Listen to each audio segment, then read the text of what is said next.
बातमी नाशिकमधून। नाशिकसह राज्यभरातील द्राक्ष बागांच्या संख्येत घट होऊ लागली। नोटबंदीपासून विविध कारणांनी द्राक्ष बागांना फटका बसायला सुरुवात झाली। उत्पादन खर्च दिवसेंदिवस वाढत जातोय, त्या तुलनेत उत्पन्न मिळत नाही। त्यामुळे अस्मानी सुलतानी संकटांचा सामना करता करता खचलेल्या असंख्य शेतकऱ्यांनी द्राक्ष बागांवर कुऱ्हाड चालवायला सुरुवात केली।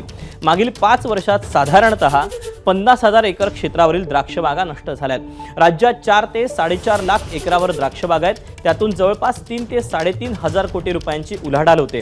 मात्र निर्यात धोरण, जीएसटी सारख्या कराची आकारणी, मजुरांचा तुटवडा, व्यापाऱ्यांकडून होणारी शेतकऱ्यांची फसवणूक, हमीभाव नसणं, अवकाळी पाऊस, गारपीट अशा असंख्य कारणांनी आणि संकटांनी द्राक्षांच्या बागांच्या संख्येमध्ये घट होते।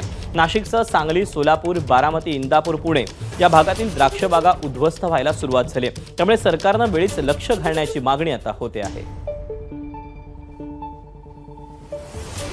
दरम्यान या संदर्भात द्राक्ष बागायतदार संघाचे अध्यक्ष कैलास भोसले यांच्याशी संवाद साधलाय मुकुल कुलकर्णी।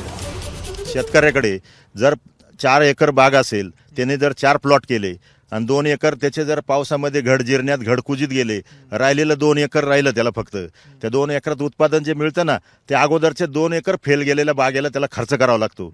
त्याचा एकरी उत्पादन खर्च हा किलोला 25 रुपये, म्हणजे 2.5 ते 3 लाखापर्यंत त्याचा 1 एकराचा उत्पादन खर्च आहे। आणि मग त्याच्यावरती जे काही पैसे मिळाले, समजा आता त्याला 25 रुपये किलो जर भाव मिळाला, 30 रुपये मिळालं, तर त्याला काय मिळतं? काहीच मिळत नाही।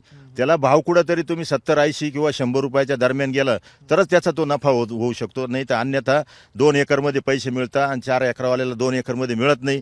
तो खर्च तिथंच जिरला जातो आणि शेतकरी त्याच्यामुळे कर्जाच्या डोंगरामध्ये तो अडकत चाललेला आहे। एबीपी माझा, उघडा डोळे बघा नीट।